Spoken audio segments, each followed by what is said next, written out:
৭৮টি আদেশ ছুঁড়ে ফেলে নিজের অবস্থান জানান দেন প্রেসিডেন্ট ডোনাল্ড ট্রাম্প। তার অধিকাংশ নির্বাহী আদেশগুলোই জুগিয়েছে আলোচনা, যা যুক্তরাষ্ট্র নয় বদলে যেতে পারে বিশ্ব রাজনীতি। বুধবার এমন প্রতিবেদন সামনে এনেছে ব্রিটিশ সংবাদ মাধ্যম বিবিসি।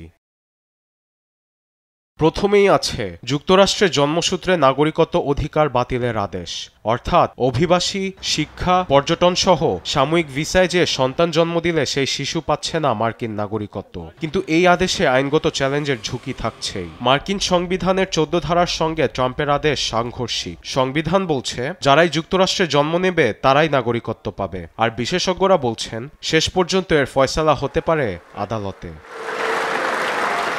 করোনা প্রতিরোধে বিশ্ব স্বাস্থ্য সংস্থা WHO-র ব্যর্থতায় যুক্তরাষ্ট্রের নাম প্রত্যাহারের আদেশে সর্বত্র সমালোচনায় ট্রাম্প। তার দাবি, সংস্থাটিতে বছরে কারি কারি টাকা ঢালাটা তার দেশের জন্য বৃথা। এমন সিদ্ধান্ত আত্মঘাতী উল্লেখ করে বৈশ্বিক স্বাস্থ্য খাতে বিপর্যয়ের আভাস দিয়েছে নানা মহল। একইভাবে ঐতিহাসিক প্যারিস জলবায়ু চুক্তি থেকে বেরিয়ে আসার নির্বাহী আদেশও ভালোভাবে দেখছে না চীন, জার্মানি সহ অনেক দেশ।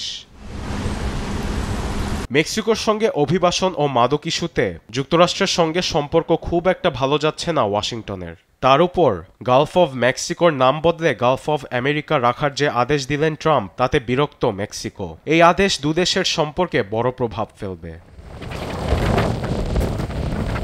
বাইডেন প্রশাসনে একাধিক লিঙ্গের মানুষকে স্বীকৃতি দিলেও ট্রাম্পের আদেশে লিঙ্গ হবে প্রকৃতি অনুযায়ী, ছেলে এবং মেয়ে। মৌলিক ও বাস্তবতার উপর ভিত্তি করে আদেশটি কার্যকর হয়েছে জানান ট্রাম্প। তবে তার দলেরই কয়েকজন আইন প্রণেতা এ নিয়ে প্রশ্ন তুলে সংবিধানের প্রথম ধারা লঙ্ঘন বলেছেন।